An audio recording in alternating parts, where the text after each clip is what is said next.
고독이 가져다주는 믿음의 에너지, 고독이 가져다주는 믿음의 에너지라는 제목으로 하나님 말씀 증거하도록 하겠습니다. 요한복음 이게 곳곳에 나오죠. 뭐 이렇게 해서 믿으니라, 믿었다, 뭐 이런 얘기 나옵니다. 요한복음의 목적이 믿음이기 때문에 그렇습니다. 아마 상식적으로 생각해 보시죠. 믿음이 굳건해지기 위해서 필요한 건 뭐죠? 믿음을 굳게 만드는 그 작업, 그 바른 방향이 하나 있을 것이고, 또 하나는 믿음에 방해가 되는 것들을 제거하는 방향이 있을 거 아니에요. 그러니까 성경 전체가 그런 겁니다. 믿음을 굳건하게 만드는 것이 뭐다, 또 믿음을 제거하는 것이 뭐다, 뭐 이렇게 접근하면 된다고 생각을 합니다. 첫 번째는 좀 제거하는 쪽에 가깝고, 두 번째는 굳건히 하는 쪽에 가깝다고 생각을 합니다.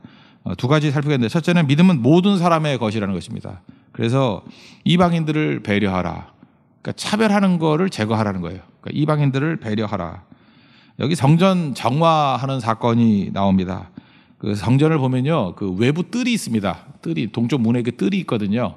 뜰이 있는데 그냥 상식적인 거죠. 뜰에서 제일 가까운 데를 유대인의 뜰이라 그래요. 유대인의 뜰. 거기는 이제 유대 남자들만 가게 돼 있습니다. 그래서 이방인 중에서도 할례를 받은 사람들, 이렇게 개종자들은 갈 수 있습니다. 그러니까 남자들만 우글우글한데요.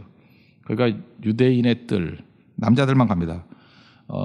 그 유대인 아닌 사람이 들어가면 어떻게 되느냐? 심지어 로마인이라 할 때도 죽였어요. 그러니까 뭐 로마인 들어갈 리도 없지만 혹시 들어갔다 그러면 뭐 죽이겠다 달려드는 뭐 그런 정도입니다. 식민지 사람이 그죠? 식민하는 사람들을 갖다가 그렇게 할 정도로, 그러니까 뭐 폭동이 일어날 정도였다고요. 그게 유대인의 뜰. 그 다음이 이제 여인들의 뜰이라고 있어요. 그 다음 남자 다음 칸이 여인들의 뜰.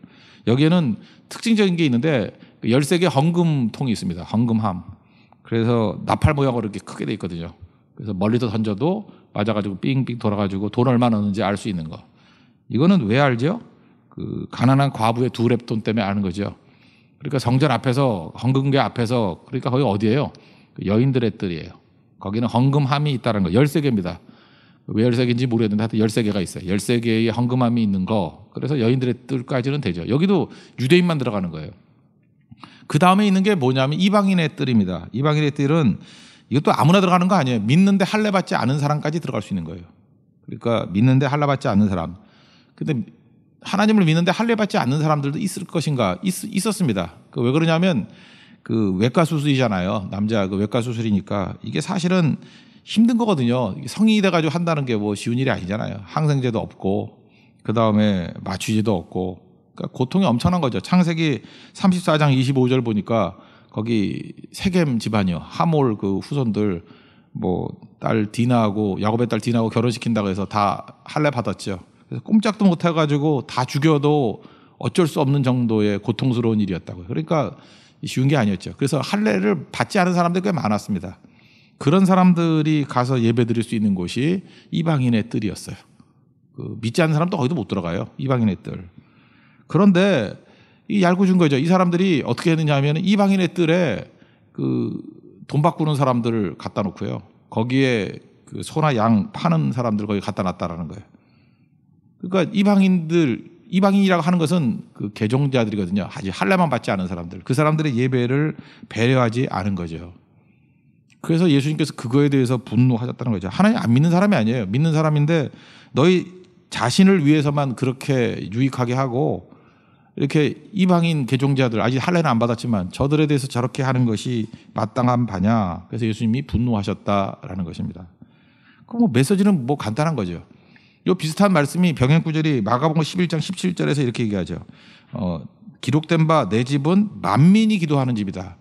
여기서 만민이 강조하는 거예요. 우리는 기도를 강조하는데 만민이 기도하는 집이다. 그래서 교회는 기도해야 된다라는 것도 있지만 이 문맥상의 핵심을 보면 만민이에요. 만민. 모든 사람들이 기도할 수 있는 집을 만들어야 되는데 왜 차별하느냐는 거예요. 왜 이들은 기도할 수 없도록, 예배 그렇게 장사하는데 어떻게 기도를 해요? 돈 바꾸는데 어떻게 기도를 해요? 왜 그들에겐 기도의 기회를 주지 않느냐라고 하는 것입니다. 그래서 너희들이 강도의, 옛날 같으면 구혈, 강도의 소굴을 만들었도다. 그러니까 여기 메시지가 사실은 이 배경만 알면 너무 간단한 거죠. 이게 무슨 얘기예요? 너희들 이익 챙기느라고 예배 드리는 거 방해하는 자가 되느냐? 이게 사실 우리에게 적용하면 되게 많은 거예요. 그 예배를 드려야 되는데 뭘 좀 갖춘 사람만 예배 드릴 수 있는 기회를 주고, 그러지 않은 사람들은 예배 기회를 안 주는 거예요. 예수님 그랬잖아요. 이런 놈의 성전 부셔버려라. 성전 기능 못 한다는 거죠. 이게 무슨 성전이냐는 거예요. 물론 예수님이 자기 몸을 성전으로 말씀하셨다. 그런 메시지도 들어있지만 이 성전 역할도 못 하는 것들이 무슨 성전이냐. 이거 헐어버려라. 없는 게 낫다. 그런 뜻이죠. 그러니까 교회가 가난한 사람도 마음껏 예배 드릴 수 있어야 되고요. 못 배운 사람도 예배 드릴 수 있어야 되고. 그래서 너무 어려운 말만 해도 안 되고요. 외국인들도 와서 예배 드릴 수 있어야 되고요. 만약에 그 숫자가 있다 그러면. 그리고 장애인들도 마음껏 와서 예배 드릴 수 있는 여건들. 그러니까 기존에 있는 기득권자라 그래야 되나 굳이. 가진 자들, 뭐 배운 사람들, 있는 사람들, 힘 있는 사람들. 그 사람들만 편하게 예배 드릴 수 있는 것들은 안 된다는 거죠. 그래서 이런 배려가 항상 있어야 된다는 것입니다. 그러면 믿음이 자라는 거고 이거 없이 가면은 예수님께서 성전 헐어버리라 그러잖아요. 이게 무슨 교회냐. 그 의미가 없다라고 말씀하고 있다라는 것입니다. 그래서 우리가 예배 드릴 때요. 내가 좋잖아요. 그래서 항상 예배가 내가 좋은 거에서만 머물러 있으면 믿음이 절대 안 자랍니다. 나는 예배가 좋아요. 우리 교회가 너무 좋아요. 그것까지는 좋아요. 근데 거기서 딱 멈추는 거예요. 그리고 누가 예배 드리는데 방해가 되는가? 그게 누가 문제가 되는가? 자기가 방해가 될 때도 많아요. 그럴 때는 내가 어떻게 해야지 다른 사람에게 방해가 되지 않을까? 어떻게 하면 많은 사람들 주께로 이끌 수 있을까? 그것에 대한 고민이 있어야 된다는 것입니다. 그러니까 중요한 거 뭐예요? 믿음은 배려가 있어야 된다는 거예요. 제가 어저께 읽었던 그 글 가운데 피터 영이라는 외과 의사, 요즘에 제가 병원에 들락날락 하다 보니까 의사 얘기를 많이 보게 되는데 어떤 명의인가 봐요, 이분이. 피터 영이라고. 난 누군지 잘 모르겠는데 피터 영이라고. 근데 이 사람이 기초, 그러니까 뭐 피레미 의사일 때는 그렇게 생각했다는 거예요. 외과 의사니까 이게 수술 많이 하잖아요. 그래서 자기가 잘해야 되는 건 절개, 봉합 그거래요. 절개, 수술, 봉합. 그래서 수술은 두 손의 문제라고 생각했다는 거예요. 두 손의 문제. 제목이 그거예요. 두 손이 아니라 가슴이다. 근데 자기가 이제 깨닫게 된 얘기예요. 명의가 됐던 이유가 기술이 아니다는 거예요. 이걸 알게 됐던 계기가 뭐냐면 보조 간호사라는데 우리나라에 있는지 모르겠어요. 남자 간호사래요. 그러니까 등치가 보조 간호사인데 자기는 수술만 잘하고 나머지는 터치 안 하는 게 의사나 간호사의 일이라고 생각을 했대요. 근데 환자 옆에 가가지고 뭐 쏙쏙쏙 얘기도 하고 무릎 꿇고 섬기기도 하고 그러더라고요. 그래서 뭐라 그랬대요. 아니 하라는 일만 하지 왜 그런 거 하냐고. 그랬더니 그 보조 간호사가 그 의사한테 대들기 쉽지 않은 것 같은데 이렇게 얘기를 했다라는 거예요. 의사 선생님, 당신도 일을 못할 상황이 돼버리면 다른 사람이 대신해 주지 않냐고. 이 환자가 지금 자기가 다 할 수 없는 상황이 돼서 내가 지금 도와주고 있는 거라고. 그게 간호사고 그게 의사 아니냐라고 하는 얘기였다라는 거예요. 그래서 난 도와주고 싶다고. 그리고 그때 말기암이라고 이렇게 얘기해 주려고 그랬대요. 그랬더니 간호사가 이제 알고 있잖아요. 막으면서 데리고 나오면서 지금은 그런 말 할 때가 아니다라고 얘기를 하더라는 거예요. 하여튼 중간은 생략. 그래서 그런 과정 가운데 자기가 굉장히 화가 나고 이건 무슨 하극상이냐 왜 말 안 하느냐 하면서 분노를 했는데 기적 같은 일이 벌어졌다라는 거예요. 그 죽을 뻔했던 사람이 살아나기 시작하더라는 것입니다. 그래서 원래는 이게 뭐 항암 치료하고 하면은 메스꺼움이 있는가 보죠. 메스꺼움이 있고 또 뭐 현기증 있고 하는데 그분이 식욕을 찾더라는 거예요. 먹으면 사는 거거든요. 막 먹기 시작하더라는 거예요. 먹기 시작하고 또 일어나더라는 거예요. 그래서 배려, 사랑 이런 것이 강력한 치유력이라는 것을 깨닫게 됐고 뭐 자기가 변화됐다 뭐 그런 얘기예요. 그래서 자기의 그 방향을 바꾸게 된 것이 그 보조 간호사, 남자 보조 간호사의 그런 배려를 보고 배려의 능력이 얼마나 큰지를 알게 되었다. 사실 그래서 그런지 모르지만 요즘에 병원 가면 참 다 친절하신 것 같아요. 선생님들이. 그죠? 그게 어떤 때는 뭐 얘기를 할 때도 무릎 꿇고 눈높이 맞춰가지고 환자하고 얘기하는 것들도 제가 여러 번 봤습니다. 이게 피터 형이라는 사람이 뭐 시작한 건지 모르지만 강력한 힘이죠. 믿음 잘하는 것도 마찬가지라는 거예요. 세상에서 제일 어리석은 게 이기적이라고 그러잖아요. 나밖에 안 보이고 내 슬픔만 보이고 그러니까 내가 슬프면 세상이 다 슬퍼야 되고 내가 기쁘면 세상이 다 기뻐야 되고 그런 게 어디 있어요. 그러니까 성장을 못하는 거죠. 그러니까 돌아볼 줄 알아야 되고 배려할 줄 알 때 그때 일어서게 된다는 것입니다. 잘 보세요. 다 유대인들을 위한 거 아니에요. 성전도 유대인을 위한 거고 유대인의 뜰도 유대인을 위한 거고 여인의 뜰도 유대인을 위한 거고 그리고 심지어 이방인의 뜰들도요. 그 유대인들은 마음껏 들어갈 수 있는 곳이에요. 근데 그거를 벼룩의 가를 빼먹는 거지. 거기다가 환전소를 만들고 거기다가 그 양과 소를 파는 그 장사치를 들여놔요. 그 이권이 있는 거거든요. 그러니까 내 이익만 있으면은 내가 결정권이 있으니까 내 이익만 있으면은 뭐 다른 사람의 불편을 아랑거리지 하지 않겠다라고 할 때 예수님이 이 성전 헐어버리라 그랬다는 거예요. 우리 참 명심해야 될 생각이라고 합니다. 그래서 배려 없으면요, 교회도 성장이 없고 은혜도 없고 절대 믿음이 성장하지 못합니다. 황제는 이방인들을 배려할 줄 알고 또 다른 사람의 믿음을 돌볼 줄 아는, 그래서 그 리더나 간사하면 믿음이 막 성장하는 거예요.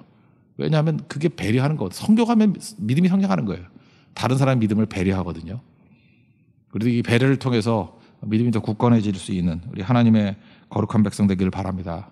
그리고 두 번째 내용은 그 예수님이 그 6월절에 하였던 사역들을 쭉 얘기를 하는데 사람들 속이 어떤 건지 아셨고 의탁하지 않았다, 이런 말씀이 나옵니다. 그러니까 뭐예요?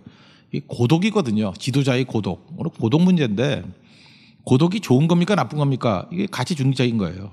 고독을 하나님께서 허용하실 때가 있어요. 근데 그 고독을 하나님을 의지하는 계기로 삼으라는 것입니다. 오늘 23절을 보니까 6월절에 예수께서 예루살렘에 계시니 많은 사람이 그의 행하시는 표적을 보고 그의 이름을 믿었으나, 그러니까 사역이 잘 됐다는 거예요, 안 됐다는 거예요? 사역이 참 잘 되고 있었다는 것입니다.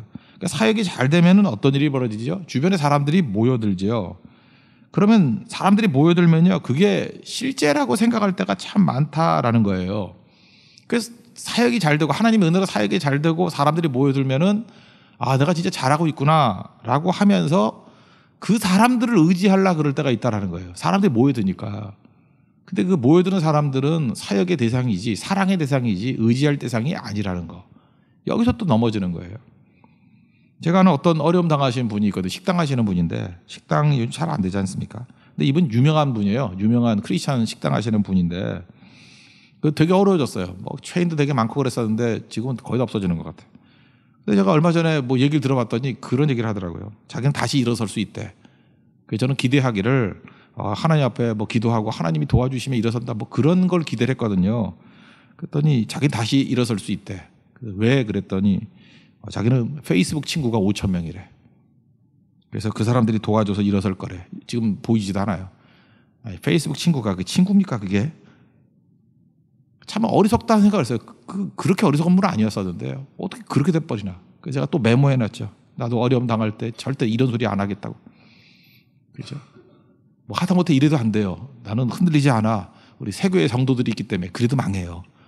뭘 믿을 게 있어요. 여러분들 뭐 어려움 나면 다 도망칠지도 모르지. 그죠? 안 그럴 줄 알아요. 그렇지만 제가 그런 마음 가지면 안 된다고. 중요한 게 그거죠. 하나님을 의지하죠. 여러분도 마찬가지예요. 내 주변이 든든한 사람 많아가지고 나는 흔들리지 않아. 그렇게 말하면 안 된다는 거예요. 진짜 그거 아니에요. 사람은요, 뭐 안 떠나갈 수도 있죠. 하나님이 도와주셔가지고. 그러나 그 배후에는 하나님을 의지해야 되는 거지. 절대로 사람 의지하면 안 된다는 것입니다. 사람 의지하면요, 나중에 그게 여러분의 큰 상처가 돼버려요. 그리고 나중에 재기 못합니다. 엉뚱한 의지에서 더 깊이 빠져드는 거죠. 24절을 보니까 그 친히 모든 사람을 아심이요 그랬죠. 여러 사람을 알아야 됩니다. 하나님께서 여러 가지 모양으로 사람을 알게 하셔요. 경험을 통해서 알게 하시고, 또 제가 볼 때 제일 좋은 건 독서인 것 같아요. 소설도 읽어야 되고요, 수필도 읽어야 되고, 시를 읽어서 사람이 뭔지 알아야 돼요. 어떤 사람은 뭐 이렇게 성경만 읽으면 된다고 생각하는데 그렇지 않다. 그거에 난 지지할 수는 없어요. 성경이 중요하죠. 성경 많이 읽어야죠. 그건 맞는 얘기인데, 그렇지만 성경만 읽으면 다 된다라고 말할 수는 없습니다. 왜냐하면 이거 하나님과 사람 사이를 중재해야 되는 거기 때문에. 사람 많이 만나는 게 되게 중요해요. 사람 알아야 됩니다. 사람 알면 뭘 느끼는지 알아요? 사람은 사랑의 대상이지 믿을 대상 아니라는 거, 의지할 대상 아니라는 거, 그거 명확히 알아야 된다는 것입니다. 그래서 보세요. 25절 마지막에 사람의 속에 있는 것을 아셨습니다. 사람은 그렇게 의지할 만큼 자기도 지키지 못해요. 근데 뭘 누구를 지켜주겠어요? 그런 거 의지하면 안 된다는 거예요. 지금도 신앙생활하면서 그 넘어지고 낙심하는 사람들 보면 자꾸 사람 의지하고 사람 너무 좋아하고 사람 너무 믿고 그러다가 슬럼프에 빠지는 거죠. 하나님 믿고요, 그 주신 힘으로 사랑해야 돼요. 사랑하고 섬기고 희생하고. 그건 믿는 게 아니에요. 사랑하는 거지. 그거는 품는 거죠. 그럴 때 일어설 수 있다라는 것입니다. 그러므로 이제 저를 비롯해서 우리 모든 성도들 이제 체크를 해야 되는데, 우리는 영적 지도자가 돼야 되지 않습니까? 이게 뭐 잘난 척하는 영적 지도자가 아니라 하나님께서 양떼를 이끌어갈 수 있는 목자로, 작은 목자로 우리를 부르셨잖아요. 그 목자가 갖춰야 될 조건이 뭐냐? 고독을 견디는 힘이 있어야 돼요.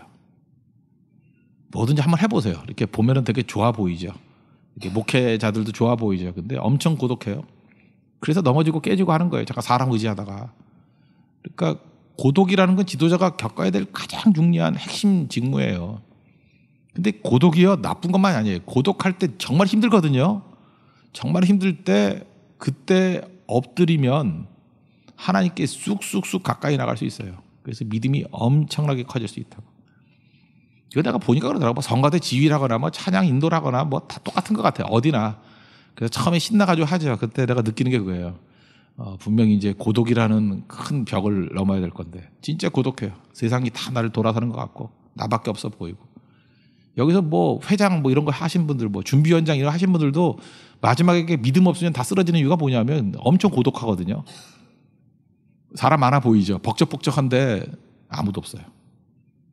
근데 그거를 엎드리는 걸 통해서 하나님을 의지하게 될 때 그때 일어서더라고요.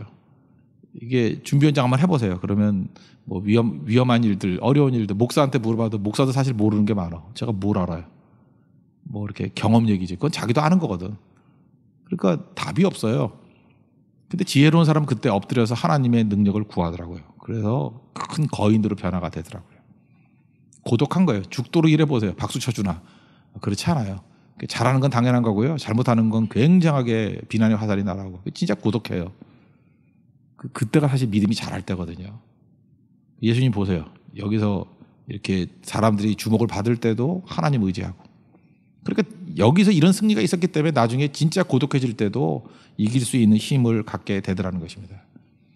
그래서 저는 여기서 메모를 했어요. 기도를 하기를 하나님 우리 세계 모든 성도들은 이 고독이라는 내용들이 오면 고독에서 힘을 얻는 에너지를 얻는 성도들이 되게 해주세요.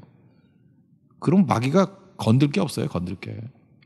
야곱이 언제 뒤집어졌죠? 창세기 32장 보니까 야복강가에서 기억나시죠? 야곱은 홀로 남았더니 이때가 기회이자 위기죠. 하나님과 씨름해서 이겨서 이스라엘이 된 사건 아닙니까? 고독.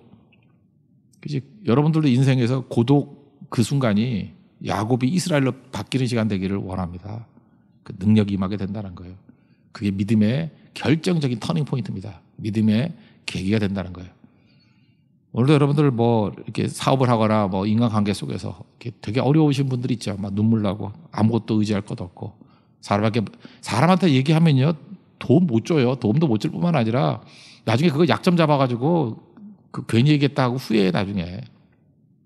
이때가 하나님께 엄청 기도할 때예요. 엎드려 기도할 때고. 그래서 우리 교회가 이렇게 많이 모였지만 고독한 사람들이 하나님 만나는 시간이 돼야 돼요. 그게 기도의 시간입니다. 그게 수요 기도의 시간이고 그게 철야 기도 때의 시간이고 그게 주님 만나니까 변화가 되더라고요. 그게 믿음이 자라는 시간이에요. 오늘도 고독을 통해서 하나님께로부터 에너지를 얻고 힘을 얻고 일어설 수 있는 믿음의 거목되는 축복의 종들 되기를 축원합니다. 모두 자리에서 일어나겠습니다. 505장 우리 배려할 줄 알고 이방인을 배려할 줄 알고 고독을 에너지로 변화시킬 수 있는 믿음의 사람 되게 해달라고 기도하는 마음으로 505장 찬송하겠습니다.